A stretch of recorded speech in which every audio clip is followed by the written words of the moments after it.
श्री कृष्ण चैतन्य प्रभु नित्यानंद श्री अद्वैत गदाधर श्रीवास हरे हरे हरे कृष्ण कृष्ण हरे राम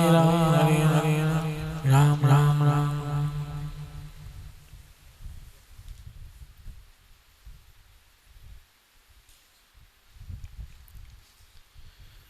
नारायणं नमस्कृत्य नरं चैव नरोत्तमं देवीं सरस्वतीं व्यासं ततो जयमुदीरये। श्रीमद्भागवत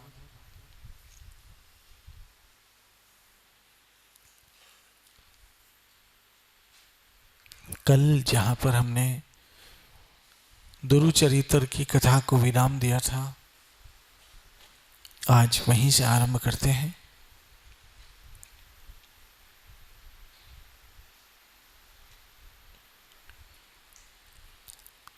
जब कुबेर ने कहा कि हे दुरु, आप वर मांगिए, मैं आपसे बहुत प्रसन्न हूं, तो दुरु महाराज ने क्या मांगा? कोई भी संसारिक साधन नहीं मांगा, क्योंकि संसारिक साधन नाशवान है। यहां कोई भी व्यक्ति जिसके पास सारे सुख के साधन है, सारे, कब तक उन साधनों से वो एंजॉय करेगा? कब तक? 10 साल, 20 साल, 50 साल, 60 साल, उसके बाद खुद ही शरीर ऐसा हो जाता है जो किसी भी साधन से एंजॉय करने के योग्य शरीर नहीं रहता है। बुढ़ापा खुद में एक ऐसी स्थिति आ जाती है जब मनुष्य का सांसारिक साधनों से खुद ब खुद मन उठ जाता है। उसके पास भोग तो होते हैं, लेकिन शरीर भोगने के योग्य बिल्कुल नहीं होता है। ऐसी अवस्था में यदि संसारिक साधन मिले भी तो उससे हमेशा के लिए कोई सुख की प्राप्ति नहीं कर सकता है। और एक दिन खुद मृत्यु, जैसे कल मैं बता रहा था, इंसान का सब कुछ उससे दूर कर देती है। मैं आपसे ये प्रार्थना करूंगा कि 2 बातें कभी मत भूलना, एक भगवान को और दूसरी मौत को। कभी मत भूलना, भगवान है और मृत्यु भी है, ये 2 बातें याद रखना। भगवान को मुझे जवाब देना है मरकर, इस बात को कभी मत भूलना। यहां ध्रुव महाराज ने क्या मांगा? मुझे ऐसी क्या दो? स्मृति दो जिससे मैं श्री हरि को कभी न भूल सकूं।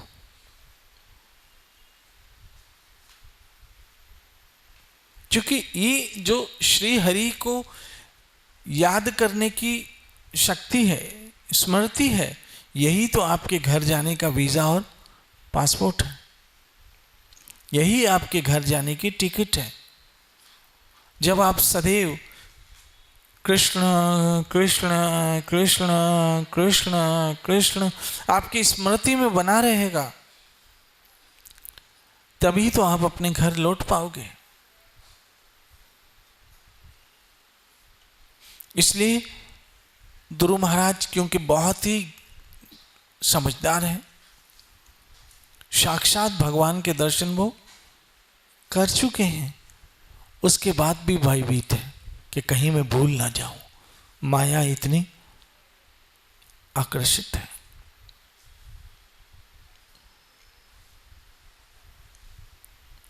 मुझे किसी ने पूछा कि माया क्या है?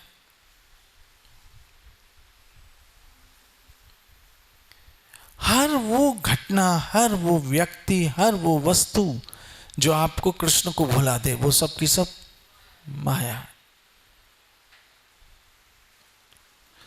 जिससे आप कृष्ण से दूर हो जाए, वो सब की सब माया है।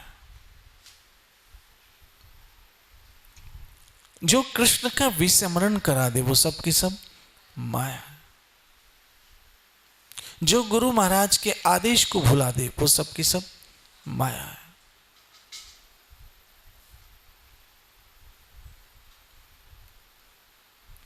यहां पर ध्रुव महाराज इस बात से भयभीत है कि मैंने भगवान के भले ही दर्शन कर लिए, लेकिन फिर भी माया इतनी प्रबल है कि कहीं मैं भूल ना जाऊं। इसलिए क्या मांगा? श्री हरि की स्मृति मुझे प्राप्त हो जाए, मैं सदैव श्री कृष्ण को याद करता रहूं। और बहनों, माताओं, मित्रों, रोज हम इसीलिए आते हैं कि हमारी स्मृति बनी रहे। जैसे एग्जाम के दिनों में बच्चे रोज अपने लेसन को याद करते हैं,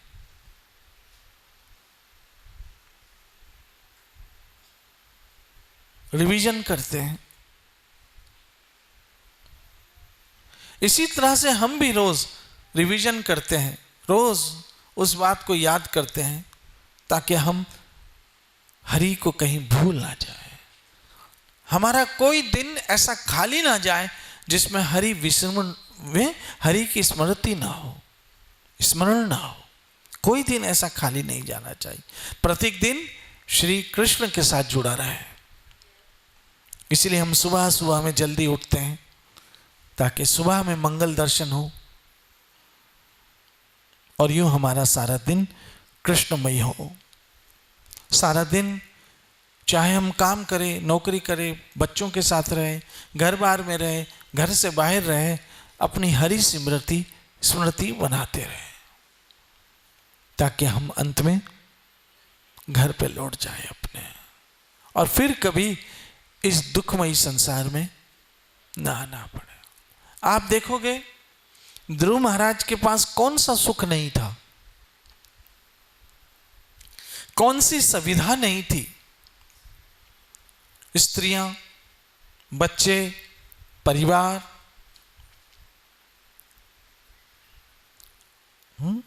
पिता राजा है, स्वयं राजा का पुत्र, बाद में स्वयं भी राजा बन गए।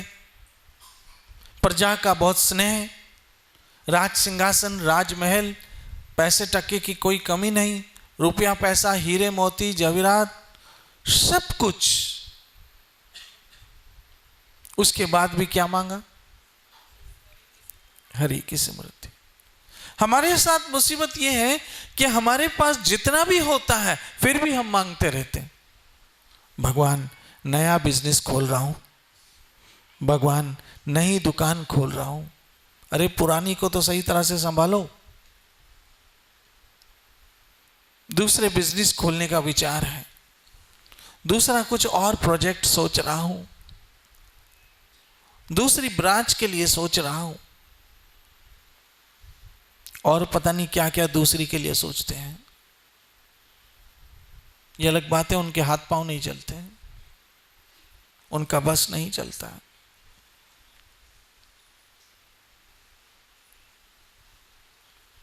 ध्रुव महाराज ने ये नहीं कहा कि अब मुझे दूसरा भी राज्य चाहिए, दूसरा और भी सुख चाहिए। उन्होंने कहा आपकी स्मृति चाहिए, मैं आपको ना भूलूं। और यही जीने की कला है कि चाहे कितने भी सुख हो उसमें हरि को ना भूलो। चाहे कितना ही आपके जीवन में सुख सुविधा आ जाए, भगवान स्मृति, ईश्वर स्मृति, श्री कृष्ण स्मृति बनी रहे। चाहे कितने सुखों के अंबार लग जाए तभी कृष्ण को ना भूलना।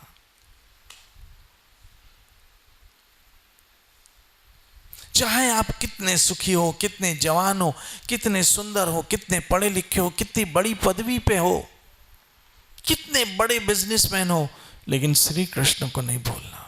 उनकी स्मृति बनी रहनी चाहिए ताकि उन सुखों में, उन भोगों में कहीं आप खो ना जाओ और अपने लक्ष्य से कहीं भटक ना जाओ। बहनों, माताओं, मित्रों, हम रोज जब सत्संग सुनते हैं हमें अपने लक्ष्य का स्मरण कराया जाता है कि देखो तुम्हें कहीं जाना है, देखो तुम्हारा कोई मालिक है जिसका नाम कृष्ण है, तुम्हें कहीं जाना है जो तुम्हारा धाम है, कृष्ण का धाम। तुम्हें क्या करना है? भजन करना है। तुम्हें क्या करना है? दर्शन करना है। तुम्हें क्या करना है? कृष्ण भक्ति, कृष्ण शरणागति। ये रोज हमें स्मरण किया जाता है ताकि हमें वो हरि स्मृति बनी रहे। अब यहां पर कुबेर ने प्रसन्न होकर आशीर्वाद दिया, जी हां, आपको हरि स्मृति बनी रहे।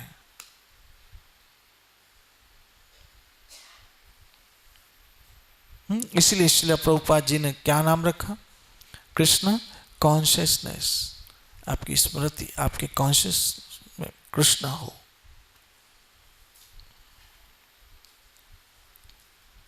याद रखना, जो भी आपका भला चाहेगा वह आपको कृष्ण की ओर ले जाएगा। जो भी आपका भला चाहेगा वह आपको कृष्ण का स्मरण कराएगा ताकि आपका परम कल्याण हो। बहनों, माताओं, मित्रों, हमें जमाने में पता नहीं कितने कौन लोग क्या क्या गिफ्ट देते हैं, लेकिन जो सदगुरु के द्वारा मिलता है वो कोई भी नहीं दे सकता। माता पिता भी हमारे ऊपर से नीचे आने का कारण है, लेकिन सदगुरु हमारे नीचे से फिर ऊपर जाने का कारण बनते हैं, अपने घर वापसी का कारण बनते हैं। इसलिए वो जो उपहार देते हैं उस उपहार को कोई तुलना कहीं से नहीं की जाती है। अब भगवत स्मृति प्रदान की और उसके बाद कुबेर अंतर्ध्यान हो गए। ध्रुव महाराज अपनी राजधानी में लौटे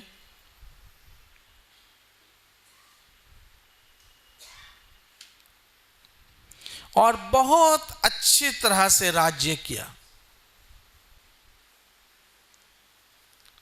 इन चरित्रों को सुनने से हमारा चरित्र संवरता है। इन चरित्रों को सुनकर हमारा चरित्र बनता है, हमारी भक्ति आगे बढ़ती है। इसलिए ध्रुव महाराज ने बहुत अच्छे से राज किया।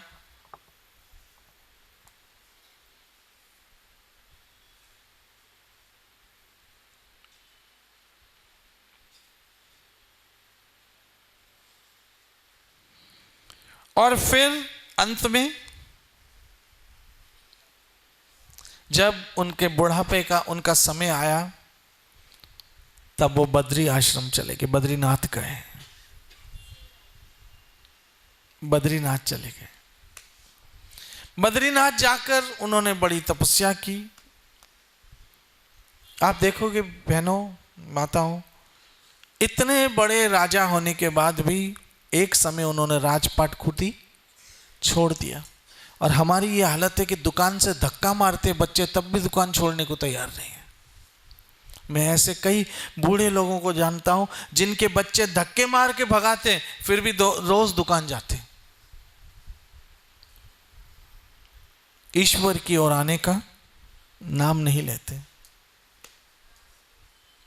आप भी ऐसे कई लोगों को जानते होंगे जो मरने के नजदीक है फिर भी दुकान छोड़ने को, बिजनेस छोड़ने को तैयार नहीं है।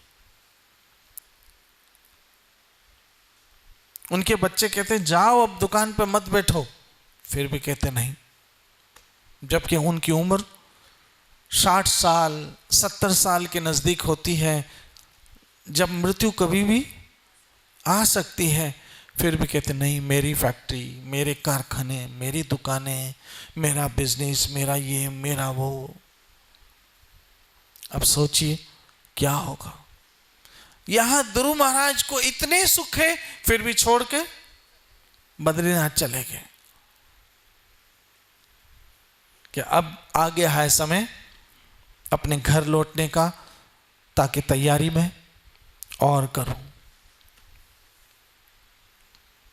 बहनों, माताओं, मित्रों, हमें कहीं बाहर जाना होता है तो जैसे जैसे बाहर जाने के दिन नजदीक आते हैं वैसे वैसे हम अपना सामान समेटने लगते हैं। लेकिन मुसीबत की बात यह है, दुर्भाग्य की बात यह है कि लोग बूढ़े हो जाते हैं तब भी संसार समेटने को तैयार नहीं होते, तब भी संसार समेटने को तैयार नहीं होते।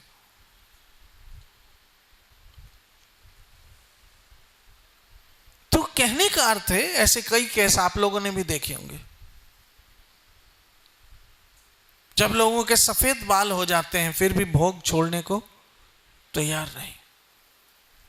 और हमारा धर्म समझाता है कि जब समय आ जाए तब आप ईश्वर की ओर चलने की तैयारी करो।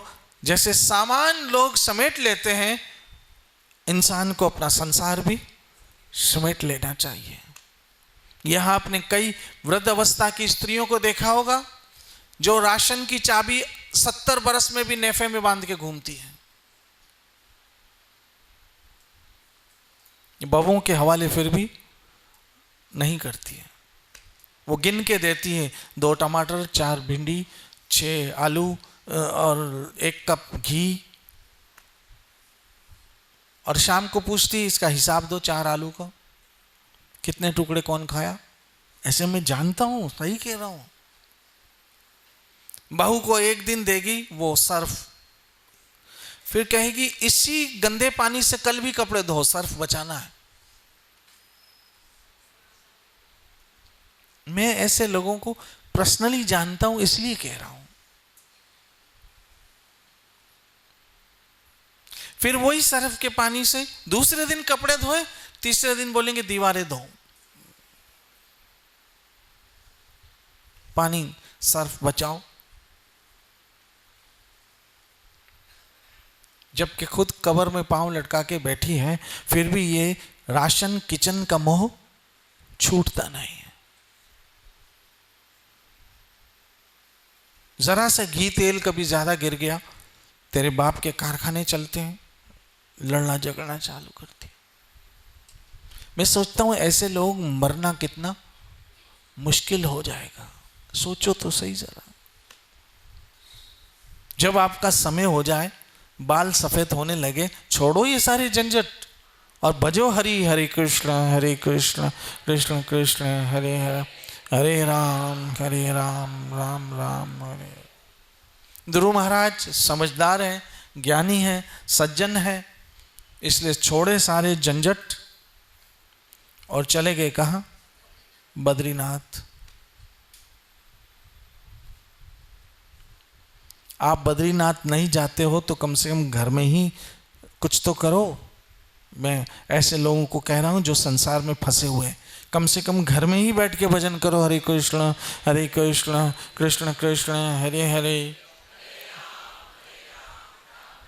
नहीं तो मरना कितना मुश्किल हो जाएगा, याद रखना। फिर सांस काट की होगी मरते समय, किचन में, घी में, आटे में, आलू में, तो दूसरा जन्म होगा कॉकरोच का और किचन में घूम रहे हो। यम यम वापी सिमरन भावम तैजते अंते कलेवरम। दुकान में चूहे बन के घूम रहे हैं, यम यम वापी सिमरन भावम तैजते अंते कलेवरम।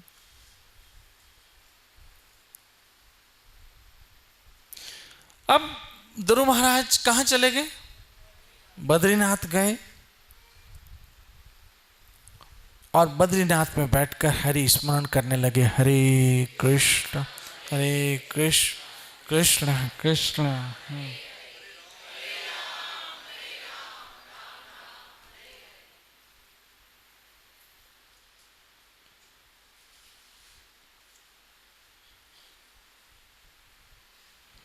और इतना खो गए भगवान के भजन में, इतना खो गए कि वो भूल गए कि मैं कौन हूं, मैं ध्रुव हूं, मैं राजा हूं, सब भूल गए। एक ही चीज याद रही, कृष्णा कृष्णा कृष्णा और कृष्णा।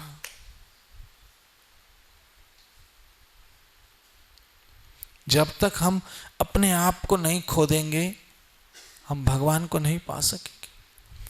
मैं ये हूँ, मैं सेठ हूँ, मैं गोरा हूँ, मैं स्मार्ट हूँ, मैं हैंडसम हूँ, मैं वैसा हूँ, मैं वैसा हूँ, मैं धनवान हूँ, मैं पैसे वाला हूँ, मैं पढ़ा लिखा हूँ, मैं ऑफिसर हूँ, मैं सेठ हूँ, मैं ऐसा हूँ, ये सब भूल के मैं तो भगवान के दास के भी दास का भी दास हूँ। जी मेरा स्वरूप नित्य कृष्ण दास। इस अपने स्वरूप को पहचानो। हम तो भगवान के नौकर के भी नौकर हैं। ये तो उनकी बख्शिश दी हुई है जो इतने मजे कर रहे हैं, उनकी दी हुई दात है जिसके आधार पे हम मजे कर रहे हैं। नहीं तो हमारी औकात, हम तो मल मूत्र भी धोना नहीं जानते थे जब पैदा हुए थे। तो ऐसे ही गंदे से अपवित्र अवस्था में हमारा जन्म हुआ था। ये श्री हरि की दया है कि आज इतने 5 फुट 6 फीट ऐसे स्मार्ट हैंडसम बन के घूम रहे हैं। ये तो श्री हरि की कृपा है। जे प्रसाद आभूषण पैजे, मनती सिमरत क्यों आलस कीजिए। जिसकी दया से चमक रहे हो, अरे उसी को याद करने में सुस्ती कैसी। अब यहां पर ध्रुव महाराज खुद को भी भूल गए और हरि स्मरण में लग गए हैं। उनके गुरु महाराज ने जो मंत्र दिया, ओम नमो भगवते वासुदेवाय, ओम नमो भगवते, ओम नमो भगवते वासु। अब समय आते आते आते आते आते आते आते जब समय आया तो आकाश से एक अद्भुत विमान आया। अब वो विमान को हम आने देते हैं, कल पे छोड़ते हैं। विमान तो आया, उसके बाद क्या हो रहा है। भागवत की बहुत अद्भुत और पवित्र कथा है जिसको सुनकर आपका जन्म और जीवन दोनों सफल हो जाएंगे। बहनों, माताओं, मित्रों, एक होती है सफलता और दूसरी होती है संतुष्ट, सेटिस्फेक्शन एंड सक्सेस। बहुत सारे लोग सक्सेस तो हैं लेकिन सेटिस्फाइड नहीं है। मेन चीज है सेटिस्फाई होना, तभी खुशी आएगी, तभी आनंद आएगा। और वो सेटिस्फेक्शन हमें ऐसे भक्तों के चरित्र सुनने से आती है कि जब ध्रुव महाराज ये सब छोड़ के बैठ गए हरि सेवा में, तो अब हमारी भी उम्र हो गई है, हमारे भी सर के बाल सफ़ेद हो चुके हैं, हमारे भी दांत हिलने लग गए, हमारे भी पोते पोती नाती नाती हो गए हैं। अब हम भी थोड़ा हरि भजन करें। ये बात तो मैं सबके लिए कह रहा हूँ। ये मत सोचना अभी हमारे काले बाले बापू ने तो हमारे लिए थोड़ी कहा है। इस सब के लिए भजन करो। हरे कृष्ण कृष्ण कृष्ण हरे हरे। अब कल पे हम कथा को छोड़ देते हैं। ध्रुव महाराज के लिए एक सुंदर विमान आ रहा है और उसके बाद क्या होता है ये कल पे छोड़ते हैं। नित्य भजो हरे कृष्ण कृष्ण कृष्ण हरे हरे, हरे राम। श्री श्री राधा वृंदावन चंद्र बिहारी लाल। जय जय श्री राम, जय जय श्री राम, जय जय श्री राम।